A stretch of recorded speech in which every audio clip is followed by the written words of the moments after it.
operation, though, was led by HSI, and in addition to that, the Drug Enforcement Agency, DEA, ATF. We have a very successful operation, managed to pull a lot of guns and drugs off the street, including Glock switches, about 150, I believe, that helped make our community much safer, and we resulted in 14 arrests. But I have the experts here that are going to help me give you the details of it, so rather than listen to me speak, I'm going to turn it over to April from HSI.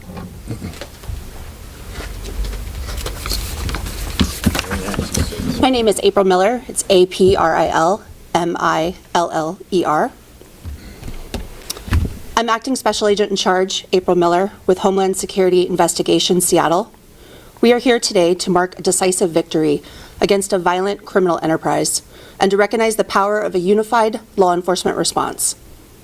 Through the Homeland Security Task Force, HSI, in close partnership with the U.S. Postal Inspection Service, ATF, DEA, IRS-CID, Diplomatic Security Service, U.S. Marshal Service, and the FBI, executed a coordinated large-scale takedown of a Northeast Tacoma criminal enterprise.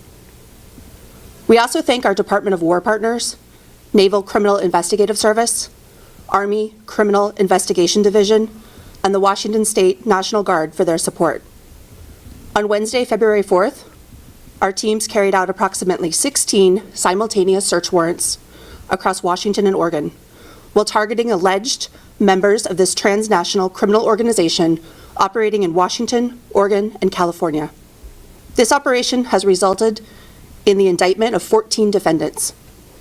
We seized 500 kilograms of illegal narcotics and 111 machine gun conversion devices, to include over 100 Glock switches, in this narcotics and firearms trafficking case that began in fall 2023. Illegal narcotics seized include marijuana, fentanyl, cocaine, crack, methamphetamine, and other dangerous drugs. We have taken 80 firearms off the street, including short-barreled rifles, AR-type pistols, AK-47s, shotguns, and fully automatic pistols. Agents have also seized jewelry, bulk currency, several thousand rounds of ammunition, and identified more than 1.5 million in cryptocurrency transfers tied to illicit narcotics trafficking by this organization. The Homeland Security Task Force is our nation's unified front against transnational criminal gangs and cartels that spread violence and fear throughout our hemisphere. Under President Trump's Executive Order 14159, the Department of Homeland Security and the Department of Justice are executing a whole-of-government strategy to bolster the fight against organized crime. Our agents and officers are dismantling these networks layer by layer, from cartel leaders who direct the violence, to traffickers who move poison into our communities, to the financial networks that launder their profits. We are using advanced technology, intelligence-driven operations, and strong partnerships at every level of government to identify, disrupt, and dismantle these organizations wherever they operate. Our commitment is clear and unwavering. We will protect our communities. We will continue to act decisively and relentlessly to safeguard the safety, security, and well-being of the American people. Thank you.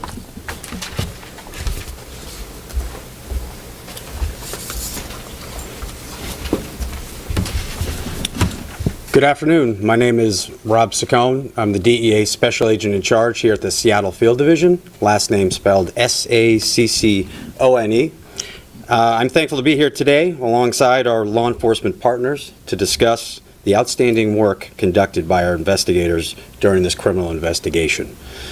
This law enforcement operation underscores DEA's and our diversion investigators' relentless commitment to protecting and overseeing the legitimate pharmaceutical drug supply chain in the United States. As alleged in the indictment, the defendants knowingly and intentionally created and submitted fraudulent prescriptions that, once filled at pharmacies, were diverted to a known and violent criminal organization. However, the diversion of prescription drugs was just one layer of a much larger and a much more complex criminal enterprise. One that also trafficked illicit drugs such as fentanyl, cocaine, and methamphetamine. Law enforcement knows that drug trafficking and violence go hand in hand. This criminal organization exemplified that reality. Its members had been linked to numerous violent assaults, shootings, and acts of intimidation against those they perceived as threats. This investigation uncovered a massive arsenal of more than 40 firearms, including AK-47s, military-grade short-barrel rifles, as well as more than 100 Glock handgun conversion switches, dramatically increasing their lethality and the danger posed to our communities. During the course of the investigation, law enforcement seized the equivalent of more than 533,000 potentially lethal doses of fentanyl, more than 7 times the number of people who will be attending the Super Bowl on Sunday. DEA will continue working shoulder to shoulder with our federal, state, and local partners to dismantle violent drug trafficking organizations and hold them accountable for the harm that they have inflicted on our communities as we build a fentanyl-free America and save American lives. Thank you.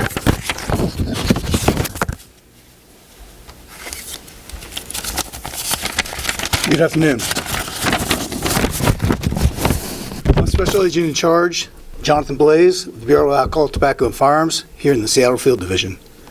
I'm honored to be here alongside our law enforcement partners as we highlight the outcome of a long-term investigation into a transnational criminal organization. This operation and its results are a prime example of what is possible when agencies collaborate, and I'd like to thank the Seattle Homeland Security Task Force for leading this investigation.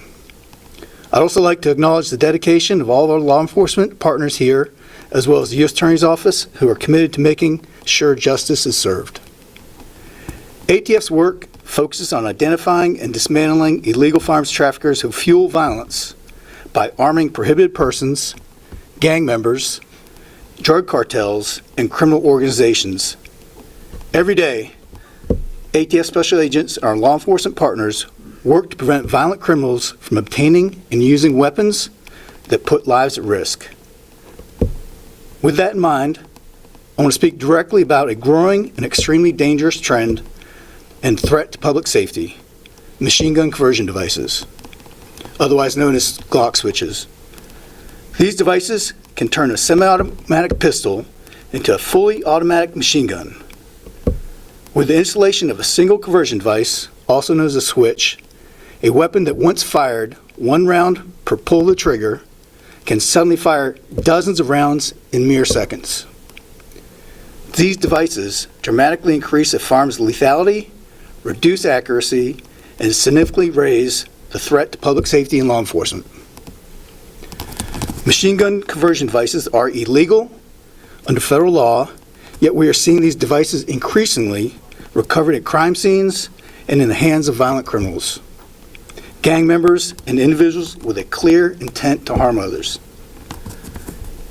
At just one location here in Washington, special agents recovered over 100 machine gun conversion devices destined for the street. Public safety depends on a shared commitment to preventing violence before it happens, and ATF will use every tool at our disposal to protect our communities. Together, we can reduce violent crime and ensure that our neighborhoods remain places where people feel safe to live, work, and raise their families. And ATF is proud to stand alongside the U.S. Attorney's Office and our law enforcement partners in this endeavor. Thank you.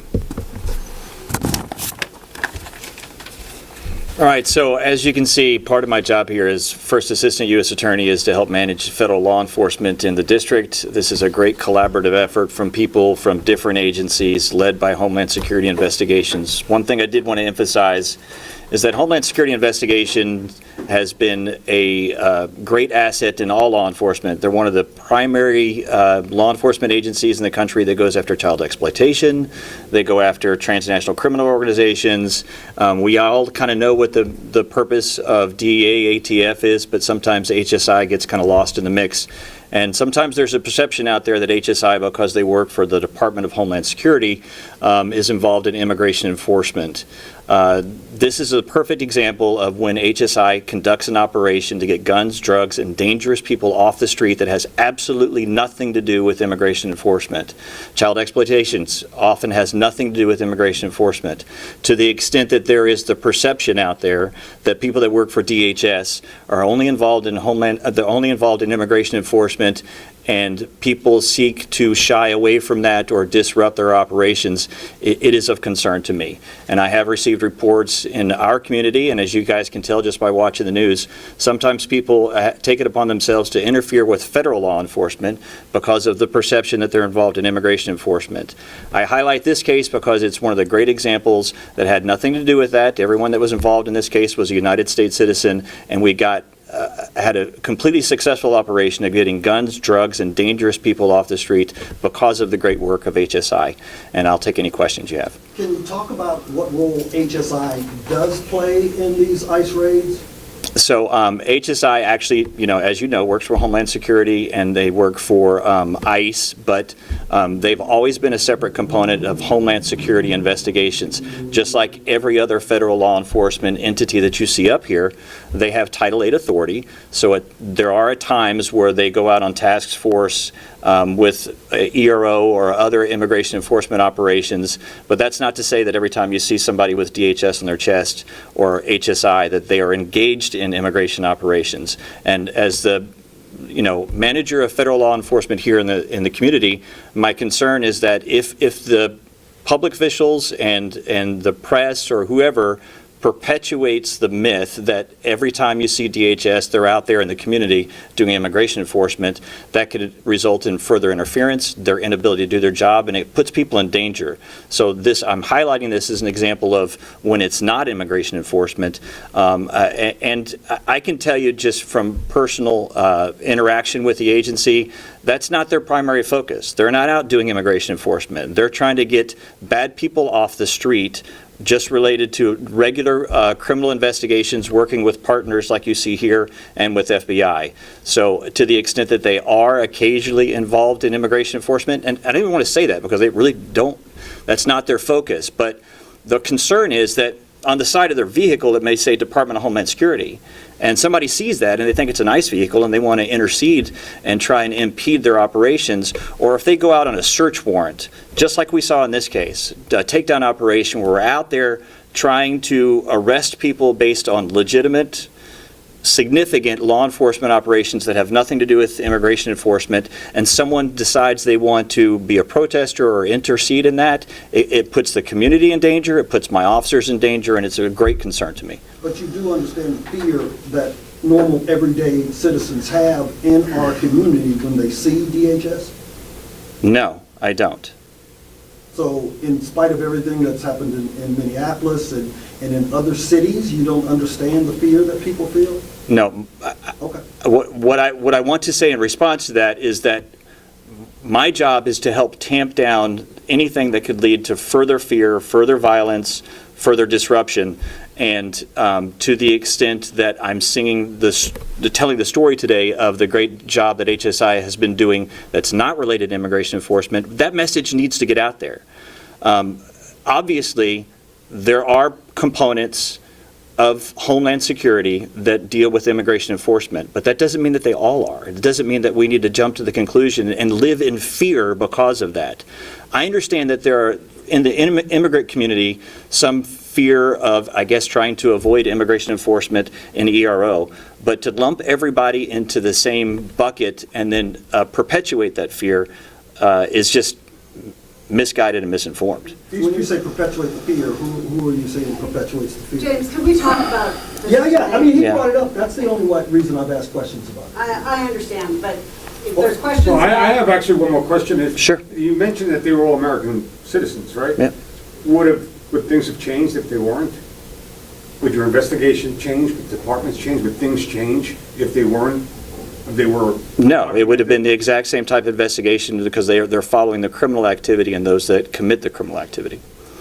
You mentioned that there have been protesters and things like that. Did anyone try to protest when these search warrants were executed?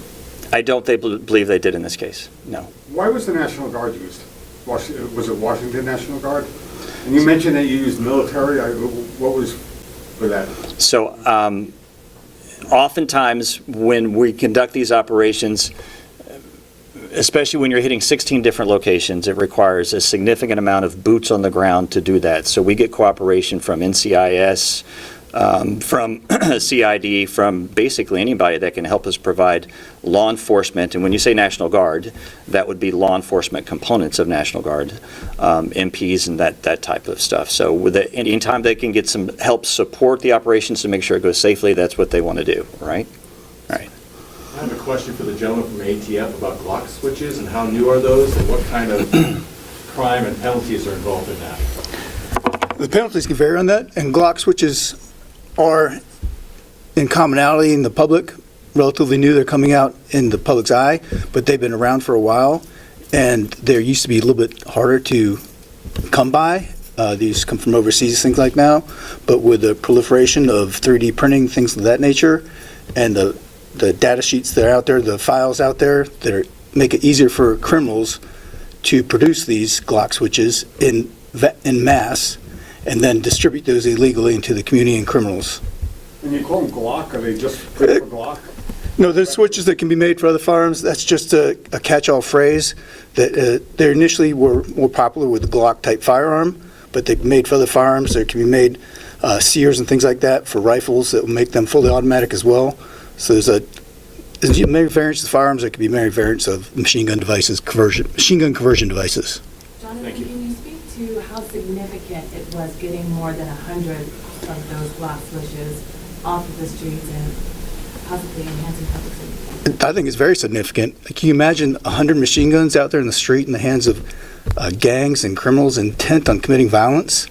They're able to commit, just shoot up hundreds of rounds within mere seconds. So it's very impactful to the community and very impactful to the safety of the community and the law enforcement who are investigating these crimes.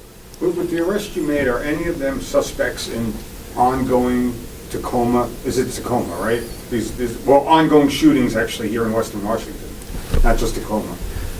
You want to speak to, or can you elaborate on your question Are one more any time? of these individuals the subject of an ongoing investigation for some other, like there's been a ton of shootings in Tacoma. I'm down there every Sunday and Saturday morning for drive-by shootings.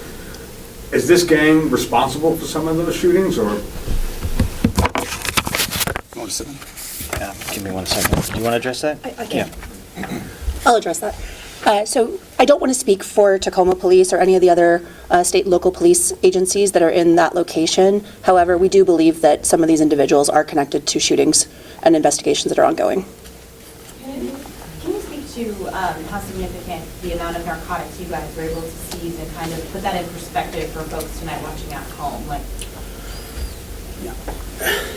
Absolutely. It goes back to my statement earlier of the amount, just the fentanyl alone, 533,000 doses is enough to fill the Super Bowl stadium this weekend 7 times over. So you figure the stadium down in Santa Ana probably holds 72,000 people. So multiply that by 7. That's the number of people that could potentially have a fatal overdose from a fentanyl exposure. So it's highly significant just for fentanyl alone, never mind the other drugs seized. You said that they were writing fake prescriptions and filling them. Can you elaborate? That's correct. Yeah, so this criminal enterprise was, they had a method that it's still an ongoing investigation, so I can't speak to methodology, but they utilized a method to send fake prescriptions to a pharmacy down in Portland, and the prescription would be filled. The criminal network would then take those legitimate prescriptions that have been filled and then bring them into the illegitimate market to their gang members, other associates. Was that pharmacy knowingly involved? That's still part of our ongoing investigation. This is still going to be ongoing for quite some time, so that we can't speak to right now. So I know the investigation began in fall 2023. Do you guys have any estimate as to how long they've been bringing in these drugs and these weapons to Western Washington? Do you want to speak to that? We suspect that it was ongoing for many months, if not years, prior to that. However, we began our investigation in fall of 2023. How significant were the wiretaps? That's why we're here today. It is significant. That's why there's 14 indicted defendants. April, can you speak to the significance of their operation, the sophistication level? Was it pretty sophisticated? It was. This network was, working together, and like we said, we don't want to go into the specifics about what exactly they were doing because the investigation is ongoing at this point. But yes, there was a level of sophistication right now. At this point, all these individuals are in custody? Yes. What happens next? They've been indicted at this point, and the investigation is ongoing. Were most of these individuals arrested at the same time? Yes, it was all simultaneous search warrants. Okay. Yes. Did the investigation present any challenges over the past couple of years? Trying to gather information? Well, all investigations create challenges, and that's the nature of investigating. But I will say that the partnership with not only the agencies you see up here, but the Tacoma Police Department, the Seattle Police Department, were vital. We could not do the job without the support of local police departments, and they were critical in helping us be able to get the intelligence and take the action that we did. When families are watching tonight, what's the most or a couple of the most important things that you want them to know about this investigation and, again, what they need to know? Exactly what I just said, that in order for law enforcement to be successful and these investigations to be successful, it takes a joint operations between local and state and federal law enforcement. And when it works well, it works great because these guys have the relationships with the Tacoma Police Department, Seattle Police Department, as well as with each other in order to be able to bring intelligence aspects from not only, DEA, ATF, HSI, but then the local partners to be able to bring what they know about what's occurring on the street in order to marry it up and be able to know where to go next in the investigation. Did social media, I see pictures of some guys up there posing with guns, did social media help you with your indictment of these gentlemen and people? Yes. Oh, sorry. Sure. Yes, these individuals were very active on social media. So they like to post a lot of their firearms and weapons and Glock switches and drugs. Yes. All set? All right, thank you guys. Thank you. Go Hawks. Yeah, go Hawks. Go Pats. Wait, what? I'm from Boston. Born and raised. Come on.